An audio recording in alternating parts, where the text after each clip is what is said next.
Now, as far as I know, all of you have a place that you call home. And by that, I mean you literally have the keys to a house or an apartment where you sleep, you eat dinner, you watch TV, you have family photos and keepsakes on the shelves, and you occasionally dust the furniture. In my case, very occasionally. So I wonder if you've ever met a homeless person. Of course, we've all encountered someone who's homeless. Maybe you've had a conversation with them, or maybe your knowledge is more intimate. You've had a family member or a friend who has been homeless. Now, if that's true, then you know that there's no single reason why or how anyone experiences homelessness. Sometimes they may have a mental health issue or a substance abuse problem.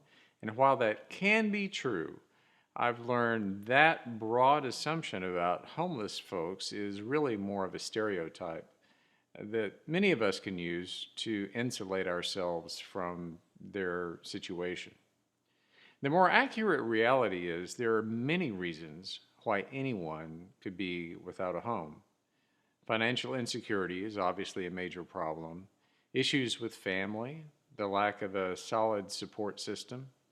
Quite often, it's a whole series of things that just cascade all at once, like falling dominoes.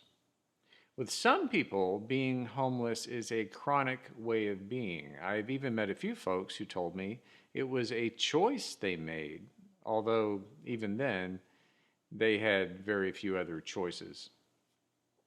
For others, it's a temporary situation, only until they can find other options. And in the meantime, they are just doing their best. Plenty of homeless people have jobs, sometimes more than one job. Also, the percentage of homeless who are women and children is far higher than the number of homeless men. There are a lot of people, homeless or not, living in poverty all around us, and the vast majority of them are working. One of the reasons we collect food for pantries year round, but we focus on it especially this time of year, is that food insecurity is such a huge issue. And after the holiday season has come and gone, donations to food pantries drop dramatically, even though the need is year round. Having the basic necessity of food for yourself and your family, that can mean the difference between staying in a home or living in your car, assuming that you have a car. Imagine the difference it makes to be able to make a meal for your kids, something most of us just take for granted. The cost of those few canned goods that you donate might not be a big deal to you or to me, but it can be life changing for someone who's struggling to make ends meet. So please donate some food today or this week. At Salem, we have collection boxes on our front porch 24/7, and a lot of local businesses are partnering with us by having collection boxes by their front doors. You can also donate online to this effort by visiting our website at salemstrong.org. You know, the biggest lesson I've learned from my experience with homeless people is that every single person is unique and every situation is unique. And that in that huge spectrum of diversity, each and every person is inherently valuable and worthy of attention and loving kindness, just like all of us. But not having a place to call home can really have many meanings. There's the physical need for shelter and safety, one of the most basic things in our hierarchy of needs, but there's also the emotional piece of that, which may be even more important. You can feel like you're without a home if you're estranged from your family, or if you feel rejected or dismissed by a group of friends, or if a long term relationship comes to an end, a separation or a divorce, or if you suffer the loss of someone you love, and without them, you just don't know who you are anymore.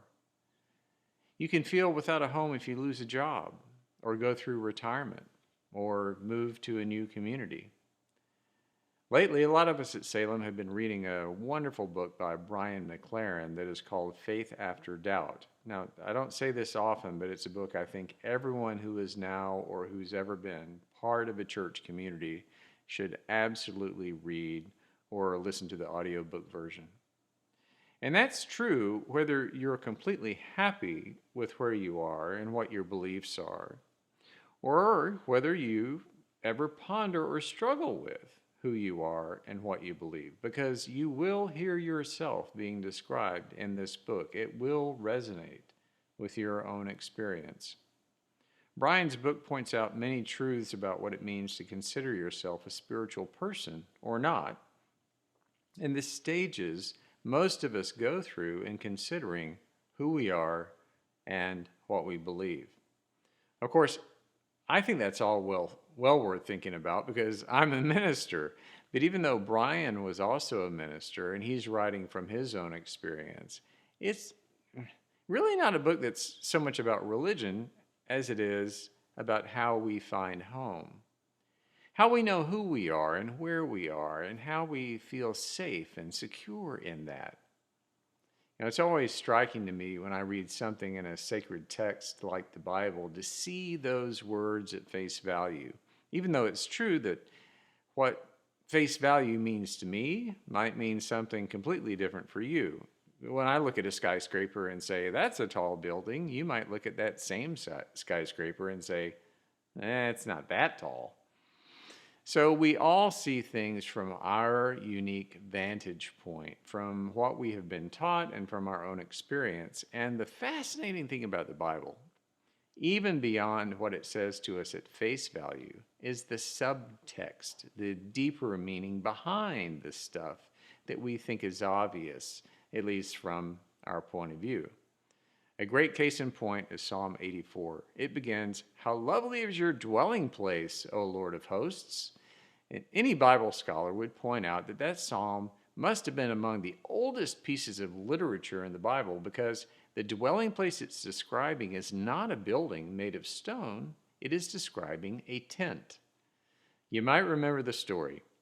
When the children of Israel were on their Exodus journey through the wilderness, their leaders built a big enclosed tent, which was surrounded then on all sides by a tall fabric fence. It was made to certain specifications that they said came straight from the mind of God.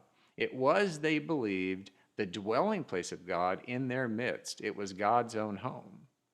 So those thousands of people all camped around this tabernacle, and when they moved from place to place, they disassembled the whole thing, rolled up the fabric, and took it with them, kind of like an old-fashioned traveling circus.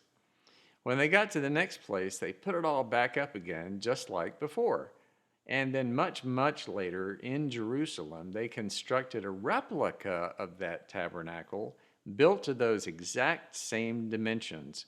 But that one would be made of stone, and they called it the temple. In this psalm, though, it's the traveling tabernacle that's being described as God's home, God's dwelling place.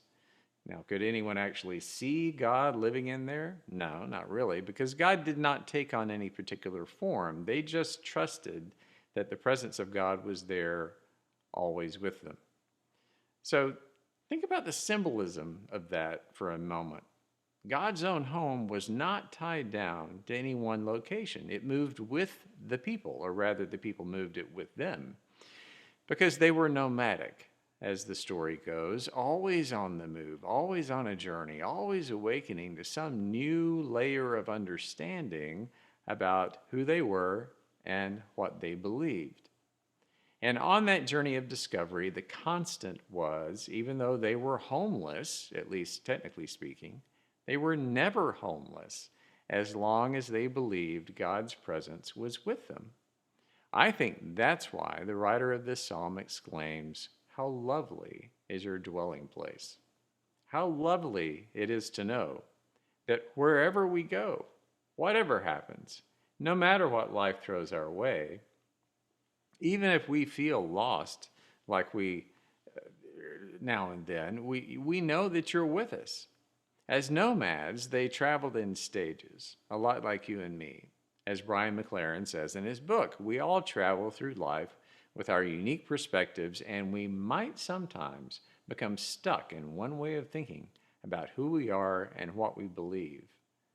But, of course, life itself really doesn't work that way.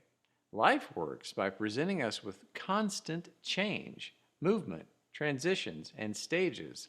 Life is not for the faint of heart. But at each place, the chance to learn and grow is right there if we'll take those chances.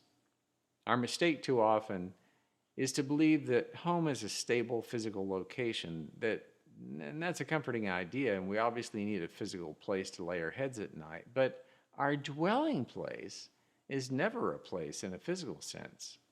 That's why it's okay, in order to grow and change and even start over, in order to find peace and stability and regain a sense of home, it's necessary to occasionally roll up our spiritual tent and hit the road and rediscover who we are. Our true dwelling place is in our hearts and minds and souls, where we unfurl some fabric and set up some tent poles, and we invite the presence of the holy to dwell with us. It's where we anticipate learning something new about who we are and what we believe. And that's also okay, to have beliefs that are on a journey. Because God is not some unmovable, unchanging marble monument, but the always moving, still speaking, always guiding presence of love that never leaves us homeless. And God is eager for us to discover and keep rediscovering that wherever we find ourselves on our journey, God's still right there with us. And how lovely is that dwelling place.